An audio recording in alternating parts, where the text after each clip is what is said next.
Mucci with RCR Wireless News, and we are here with Marc with a C, and I'm not going to pronounce your last name properly, so we're going to skip that. But you're with the Open Networking Lab, and I'm looking at your website here, and it prominently mentions NFV and SDN. Correct. What do you do, and why are you here at TC3? Okay, so just a little background. Open Networking Lab is a non-profit right here in Silicon Valley, which surprises a few people. And we are committed to building open source tools for SDN and the success of NFV. So our flagship product, if you will, is ONOS, the Open Network Operating System, which we built in collaboration with our partners, which come from service provider worlds and vendor worlds, right? So we care deeply about building a system that is highly available, scalable, and offers good performance for service providers.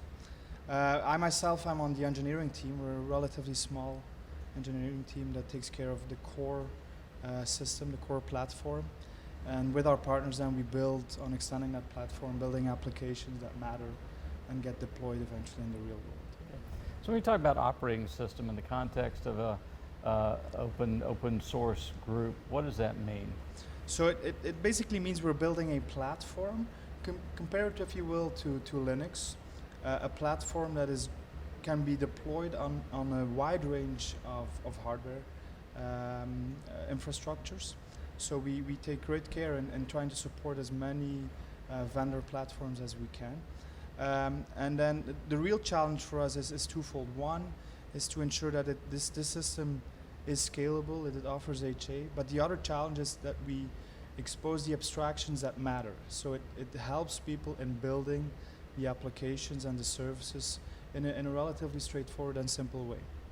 Okay. You mentioned on the onset that you're a carrier organization, but you got a lot of vendors. At the end of the day, were you formed by the carriers who were looking to kind of level the playing field with the vendors, or you started by the vendors who were looking to get the upper hand on the carriers? I guess our situation is pretty unique. So again, a little background. We were founded by Nick McEwen and Scott Schenker from Stanford and Berkeley, who are, considered the founding fathers of the SDN movement, if you will. Yeah.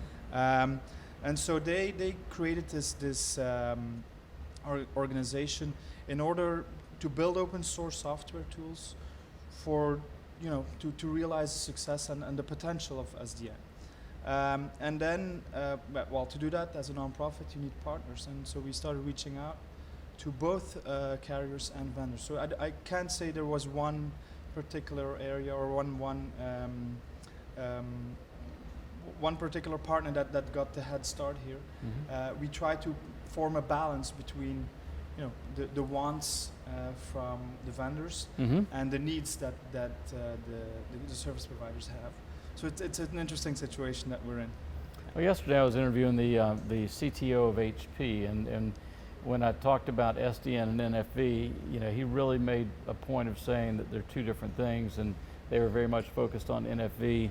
True. You've got both acronyms on your site, and a minute ago you talked about SDN. Is it more SDN focused? Yes, yeah. The roots are no doubt the open flow movement, SDN kind of things.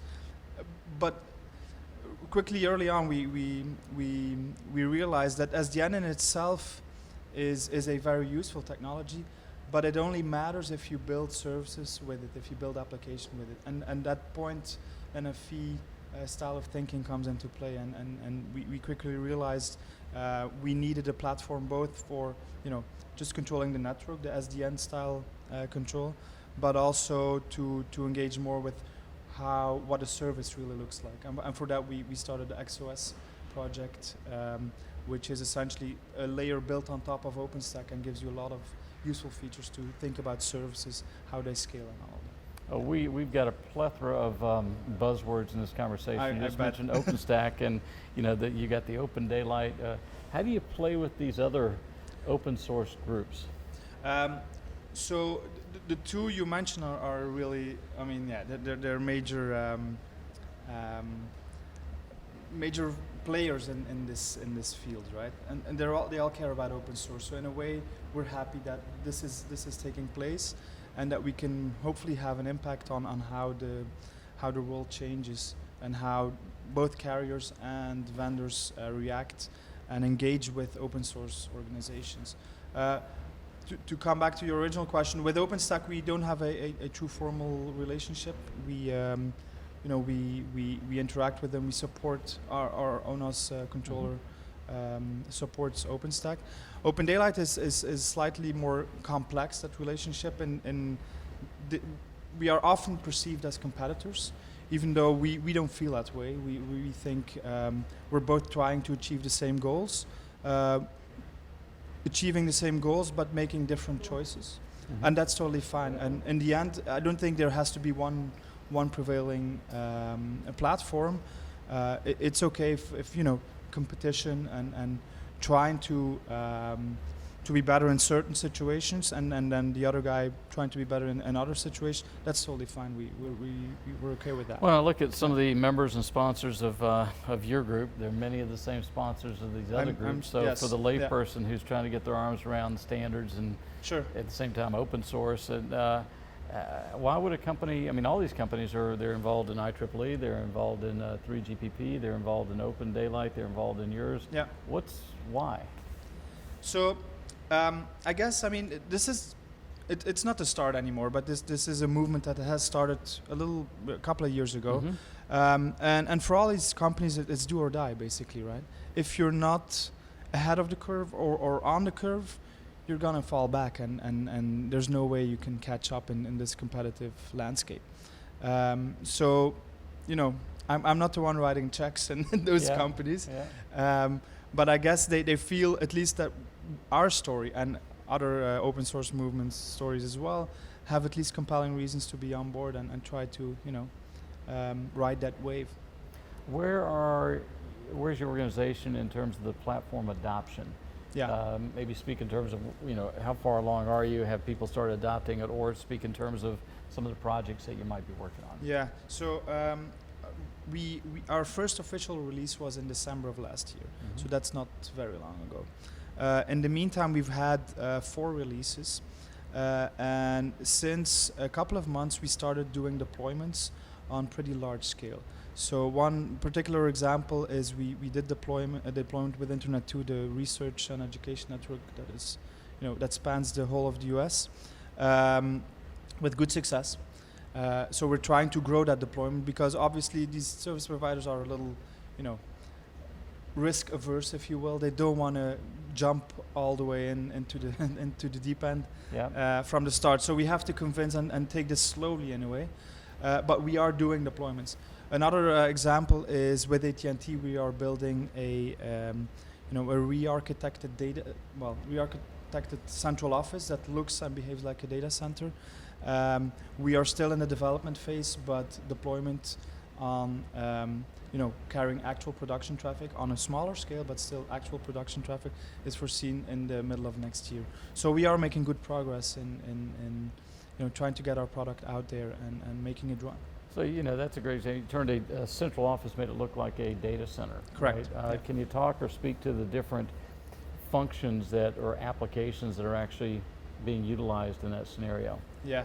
So when you start doing this, the first thing you do is you list all the functions that a current central office has and try to plant them into the new version. But in doing that, you're moving off proprietary hardware into correct. Yes. Linux-based it's open source blade servers. So I'd say 95% is pushed onto is virtualized, is pushed into software layer. Not everything can be done in the same room. Exactly. Exactly. But not everything can be done. That's almost going to the cloud. I mean, it's going to the cloud, but it's really moved from one rack over to another rack, right? That's true, but it's still software, so it's easier to scale. It's easier to offer HA. It brings a lot of. It's easier to test, right? You can monitor. It's easier to test. It's easier roll out new services. All of these things become easier. But we quickly realized that at a certain point you can't think of in this boxed mentality anymore. Some of these services become a little more, I'd say, flexible in the way they are defined. A BNG, for example, when you go to virtual BNG, it turns out BNG for our readers. What does that mean? It's the I can't remember, the broadband network gateway. I think. Yeah, BNG, yep. So it has a ton of function. I can't even list them all. It has authentication. It has all kinds of accounting built into it. For us, we built a basic version, which is nothing more than a simple router. But it turns out some of these functions can be rethought in this new environment, and that creates a very challenging environment for the service providers and for companies like us. Interesting. So as you look at over the next 12 months, what are you most excited about? So kind of, you're an engineer, geek out and talk about what's exciting over the next 12 months. So actually we already touched upon it. It's the deployments. It gives a huge kick to be writing the software today, and then in a couple of months, in 12 months say, you see this running, being used, that code path you wrote, it gets hit, hopefully without bugs or without failures. That gives you a huge, it's a huge boost for the morale of the team, knowing that it matters what you did. Got it. Well, Marc, thanks for joining us. You're very welcome.